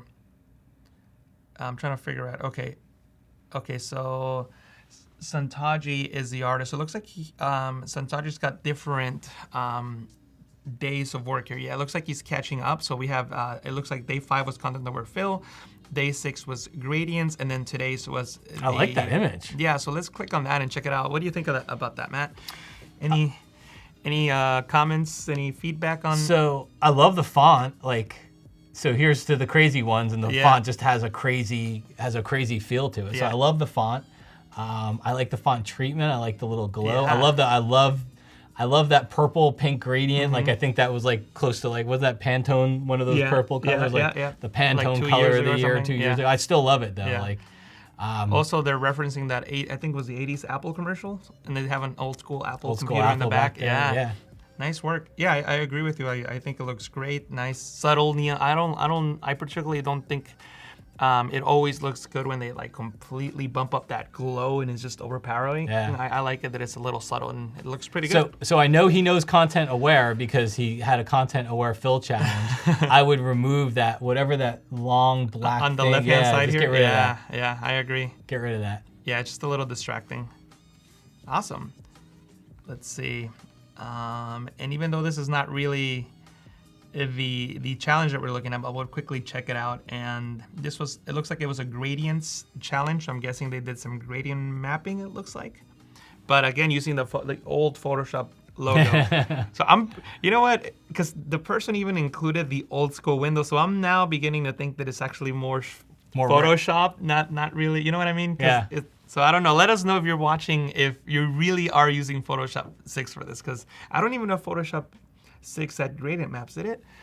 Probably did. It probably did. But anyway. Photoshop 6, yeah, it had Yeah. gradient maps. Yeah, so good work. I think the colors look great. There's not much I can say besides good work. I don't know if you have any comments on. No. Maybe even removing the laptop here or the keyboard Yeah, here on the right hand it makes side. this- It's a little distracting, but besides that, fantastic work. I'm seeing in the chat that a lot of people, Andrea has been using Photoshop since Photoshop 1.0. Yeah, and then Jan came in at Photoshop 3 or 4. Photoshop 3 is when layers were first introduced. So before Photoshop 3, there were no layers. Like imagine using Photoshop without a single layer. I mean, just I guess the background, I think I layer. started in Photoshop 3. Really? But I didn't know what a layer was, so I don't think I used So them. it didn't matter. So technically you started Yeah. before. And then this super cool content aware fill image. I'm guessing that what they did was remove the wheels. I'm not really sure how they use content aware for this, but yeah, super cool. I Looks like it's floating. It's a neat concept. Yeah, I like how all the images kind of Have the color. yeah, they go with each other. They work well. So Yeah. so good job on keeping things cohesive, Santaji. Next, we have Lawrence, who worked on today's challenge, Keep It Real. So actually, you know what I should do first? Kathleen uploaded her piece. So let's look at hers first so that everyone knows what they were following. And I thought I saw Kathleen's, but if I keep scrolling up and I don't see it, then I might have missed it. I could have sworn I saw it, but maybe I just missed it. I thought I showed it earlier. But maybe. Was it the trees one that said keep it real a little higher? Keep going, keep going, keep going, keep going. Stop. Oh, there you go. Oh my God, I totally missed Kathleen. So this is the project that Kathleen worked on. So it's based off of this. So she did an awesome neon effect, and you can see how the light is projecting onto the trees. Kathleen's a pro. It looks amazing. So let me go back down to Lawrence and check it out. Click on that. Comments? So I would say, I mean, again, I think the glow on the text, I think all that looks great. I would say, look at the, Kathleen's that we looked at. One of the things that makes a glow work like that, that makes it look like, is when things are darker all around it, Right. and then that glow is just hitting parts of it or whatnot. So it's just where you brighten the trees, it looks like like that's a giant flashlight. Yeah. And I think in this case, less actually would have been more. I agree. And also like the lighting wouldn't necessarily make any sense, kind of like you're indicating that, because the flashlight, quote unquote, there will be off to the right, but Yeah. the thing that's giving off the emitting light is to the left, so it kind of Yeah. doesn't really work. So I would just maybe brighten up, or you can probably get away with it just by moving the text to the right a little bit, and then maybe bringing down the intensity of Yeah. the light, and you can probably get away with it. Also, like I may add some sort, kind of like what you were doing with the duotone effect, like maybe add that purplish to the shadows maybe, just to kind of make it more cohesive. But yeah, I mean, overall it's a good start, but I think that if you just apply the couple little things that we suggested, it might make a big improvement. And like I said, it's not too much, just moving the text a little bit, bringing down the intensity, and I think with that, it'll vastly improve. Again, if you make the changes that we suggest, you don't have to, but if you decide to do it, feel free to submit the work, and we love to see how you guys update it. Let me go back up. It looks like this is I'm not sure if this is the same challenge or not, but we'll check it out anyway. So this is from, and I missed the name, Gerard. So what's your problem? We got the eagle looking back at us like, yo, like, let's say something, bro. So is this a glow that we're trying Well, to? I don't know if they were following the same challenge. Maybe they just took their own spin to Yeah. it. So I mean, just as a I love the caption, number Yeah. one. Caption this. caption this. That's actually a good one. Caption this. The one thing I would suggest with this is that I don't necessarily think that the text works well with the background. So maybe, I don't know. It's probably the white outline with the type of stencil font, in my opinion, it's not working that well. So maybe a different font. Can we turn this into a Photoshop tutorial? Sure. Are we allowed to do that? Go ahead. Yeah, go ahead. All right, well, it'll only take a minute, but All right. Is it hard to switch back to screens or anything? Oh, you want to do something on your screen? Well, I was gonna show even if he wanted to use that text, which I agree he shouldn't, because you don't want to Yeah. put grass on top of grass. But I was gonna show like something the last person did to make their text work and show them how to do it. Oh, yeah, do it. So Okay. go to your computer. Do you need this file or? No, Oh, just okay. this is a busy photo. This is actually, I'm gonna jump this All right, man. photo Let's over to let's Photoshop. do it. All right, we're Let's going do it. off the rails here. Yeah, let's Crazy. do it. See, this is why we never have Matt here. He always wants to do his own know, thing. I we know, have I our know. own plan, and I you know what? I'm out of here. Up. No. All right, so here's a great example. If I try to put text on this, Yep.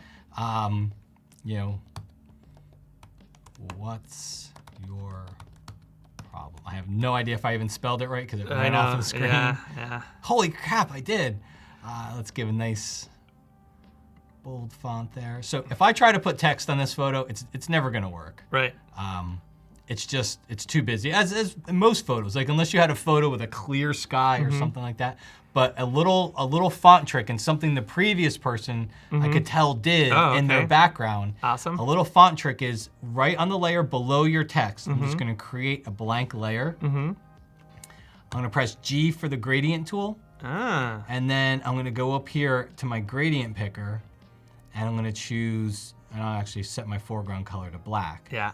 And I'm gonna go to the gradient picker and choose the foreground to transparent option. So what that does is I go like this. Nice. And now I can even reduce the opacity a little bit if I want to, but it's almost like a vignette. Yeah. But you're just vignetting part of the photo. Right. But that's a great way to get your text, and that person that we just saw could have used that. Yep.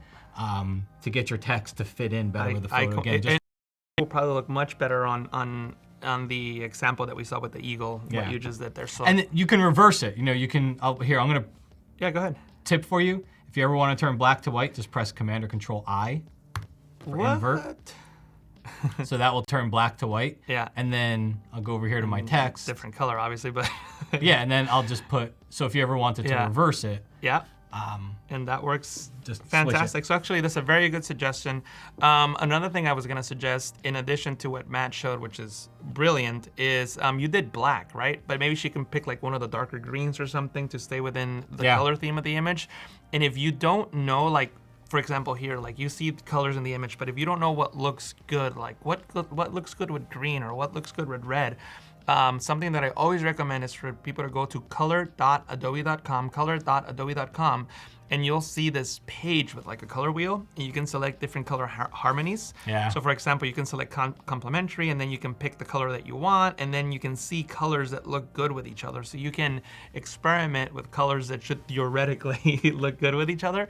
So if you ever get stuck with what color to use on text, Yeah, I like this tool. or whatever it is that you're putting together, come and use this tool. It gives you a lot of different ideas. You can also go into the Explore tab, and from the Explore tab, you can see all these different color combinations that people have come up with that should look good together. There's trends, and you can see the different trends and the different colors that work well with each other. It's a really, really powerful tool. People don't know how many cool free things you get with your Adobe. Oh my God, subscription. So many free things. And so in the month of March, and for anybody out there, if you wanna follow, you just go to Matt K. You don't even have to sign up for anything. In the month of March, I'm gonna do probably 2 or 3 posts a week on free stuff that you get with Adobe that you don't know about. Oh, nice. Just for the $9.99 plan, but of course you get more with the other plan. Yeah. But free stuff that you get that people have no idea. No idea. I show people, and I'm it's like, just I had there. no idea that was free. Right. So so check Matt out for those free things that Adobe gives out that most people don't know about. But yeah, so again, just to reiterate, just work a little bit on the font. You can use Matt's technique just to make it stand out a little more. But overall, a great photo, and I love the quote.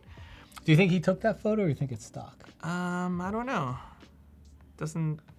If you took the photo, if you want a little photo, if you took the photo, if you get down a little bit lower, you make the background not the bird, but the whatever's way off in the distance, and it actually gives a nice separation to it. So Nice. Just tip for anybody shooting wildlife: if you shoot down at it, the background becomes the ground. If you get down and you shoot across at it, the background Awesome. gets like blurry and just. Super cool. Now we have Sean, and Ooh, I like that. That's cool. I went for a lighter mood, challenge number 7. So that is the neon. And instead of going into like a woods, like a forest or whatever to create the text, now he decided to include this photo of this. I love it. I love it. So I love, number one, love the particle effect. I think is awesome. And then what I really like about it is I don't think the neon, I don't think the glow is over the top, and I love how the light on the person's face is obviously emanating from the glow. Like it's the same color. It's got that creamy yellowish type of a color there. So you carried it over onto the person. My only comment is just like something technical, not necessarily like the graphic. I think it looks fantastic. It's a great theme, and it works well, but just something a little technical. Like I noticed that the yellow of the glow is like affecting the shadows, and it looks kind of weird. So maybe I would consider using blend diff to kind of smooth out the yellow like on those really dark shadows. Also, and with blend diff, you can like double click on a layer, brings up the layer style window, and from there you can just say don't affect the shadows of the layers below from this layer. So then the really deep blacks won't be affected as much. And then also I see a lot of just yellow, like not affecting the particles. So I'm not sure how this was created, but I'm assuming that you have multiple layers. If it's multiple layers, you can either convert them into a smart object or put them into a group, but then you can clip that yellow so that it only affects the particles and not the background. Because if that light was really, emitting from that word, it wouldn't necessarily make the background yellow, just those particles. So I would use a clipping mask to contain the yellow onto those particles. But I mean, that's just a couple little technical tweaks, and it's a good work. Thank you, Sean, for submitting. Oh, this is a scary one. I'm afraid the poster might look creepy. This poster is not creepy. This poster is not creepy. I love the green glow in the background, like the foggy, misty type of a look. Yeah. I think they suffer from the same problem where that text is hard to read on top of it. So you've got to do some kind of little cheat, whether it's brushing black in the background. The little gradient trick wouldn't work, but whether it's brushing black in the background or restricting that text to the top. Maybe or the just bottom. like a drop shadow, like something that just separates it a little more. What I do like about it is even how it is now with doing anything that we said, it kind of makes you feel uneasy and it kind of makes you feel a little weird. So maybe that's the emotion he wanted to go, or he or she wanted to go with. And then this little, what is this? Somebody like, said, Voodoo said, is that a Voodoo Val said, is that a Furby? Yeah, that's what I'm wondering. What is that? Is that a know. Furby or is it like Ewok? Like, what is that We thing? may never know. Yeah, but you know, Got red eyes. And see, like, that's the thing. Like, I could talk about technical things, but at the same time, I don't want to talk about them because those things that are not like technically accurate are actually what's making me feel things, and maybe that's the whole point, you know. So it's super cool. That's funny. Awesome. Let's see what we got now. Oh, and this is Kathleen's folder, so you can check out her file. And this is Hitman GS. And what do you think? Nice. I mean, that's exactly what it should do. You've got the colors. The colors are emanating onto the backgrounds, which looks nice. The one thing that I would suggest for something like that is using like a trick that almost not a lot of people know. So actually, since you did a little quick tutorial, give me like 30 seconds and I'll show I'll show how to do something. Let me just create a new document really quick. And let me go just find a photo that I think would work. I mean, this should work. I just need something that I could paint over. So if you're ever working with something and you want to create like a highlight on a surface, what you can do is create a new layer and paint with white. And obviously, actually you need a soft brush. So when you paint with a soft brush with white on a empty layer, like, so obviously that doesn't look like a highlight, right? But what you can do is double click to the side of the layer and then change the blending mode to color dodge. No difference, right? But watch what happens when you uncheck transparency shapes layer. See that? See how that changes to like a glow? Yeah. And instead of bringing down the opacity to reduce the intensity, if you bring down the fill, look at that. So now that looks more like a light. So it looks like a light is hitting the building now. Dude, I'm so stealing that. I'm gonna see it at matk.com tomorrow morning. But yeah, so this is the way of creating like a Here's a picture I took in Amsterdam on a cold winter day. Yeah. But yeah, so what I was gonna say is for this effect, you might want to try that so that it actually feels like that light is hitting that wall. Using that extra blending mode tip to just make it feel like it's actually that the light is hitting the wall and not just like over it, you know. So.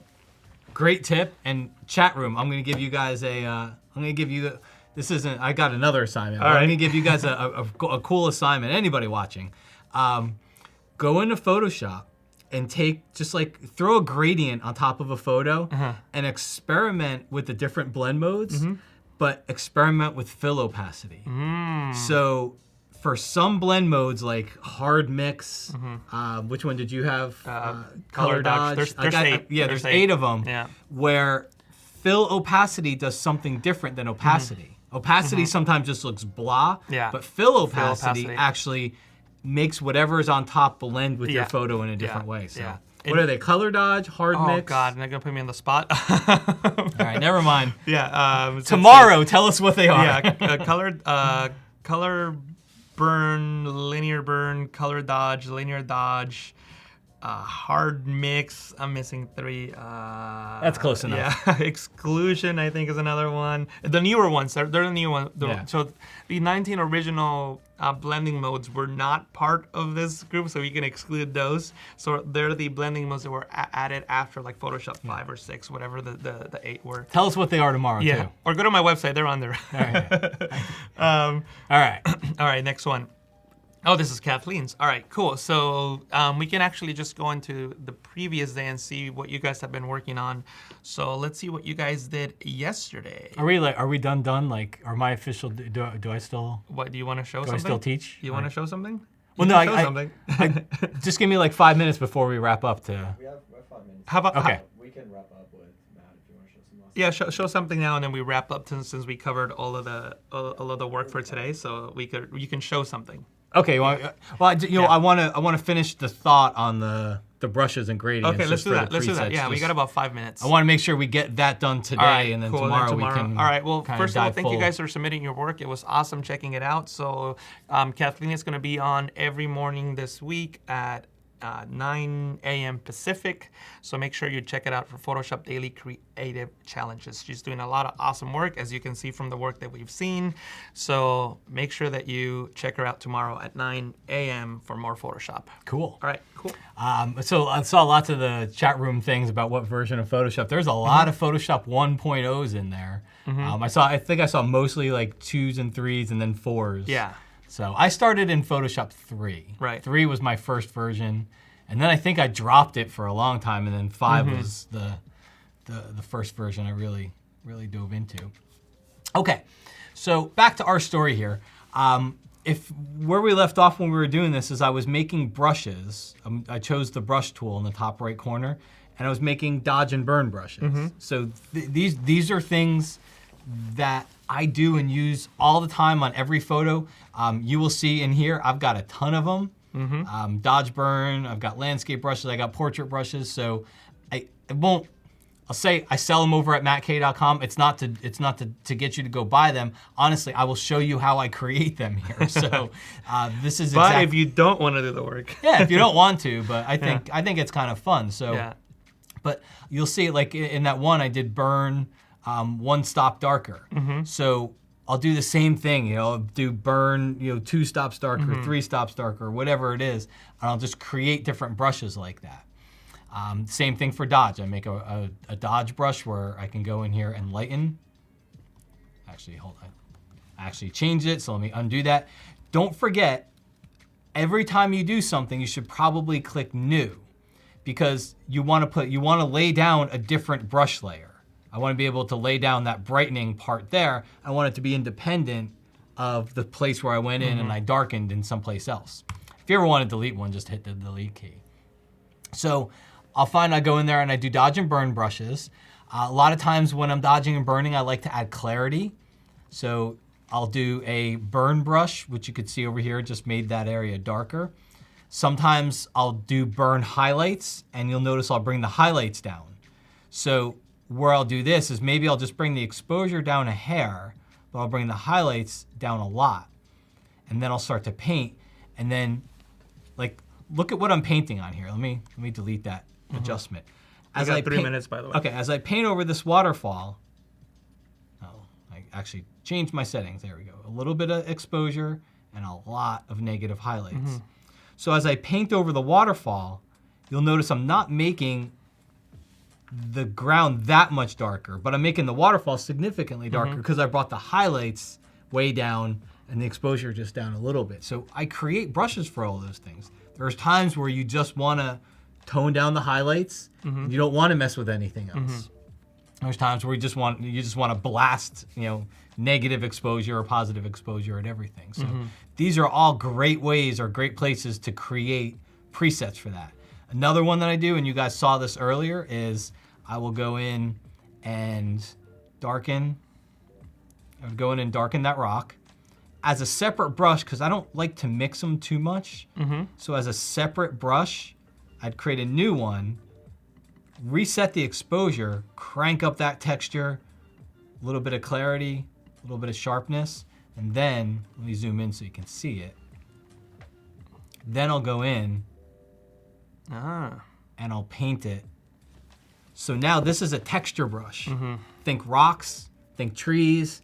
If you're a wildlife photographer, think birds or animals, and you're painting in on the texture. Yeah. If you're a travel photographer, you go to an old church, you paint in the texture, the stones or the glass on the wall, and again, I would go over here and I would make myself a brush preset called texture and clarity or texture or whatever. Right on it. So that, honestly, guys, that's the key to my editing. Awesome. That is 100% of what I do. Well, guys, I just want to say thank you so much for joining us. Thank you, Matt, for joining us today. Hopefully, Happy to be here, man. Yeah, Thank you. hopefully we didn't scare you too much, and you'll be back tomorrow morning. I'll be back tomorrow. Yeah. So stick around for the next stream. If I don't know if we have time to show the graphic. If we do, we don't. All right, cool. All right, guys. Well, thank you so much for joining us. Stick around for the next stream. We'll be back tomorrow morning. Thank you so much. I forgot to give a link. Never mind. Is it too late? mattkay.com. See you guys. No. / Adobe Live. Oh, slash. Oh wait, what link? I was gonna give him the photo to play with. I put the photo up. I put a photo up for you to play with. You can download the photo, and I want to see what you do What's with the it. link? So matk.com / Adobe Live. matk.com / Adobe Live. Download away. All right, guys. See you guys later. See you tomorrow.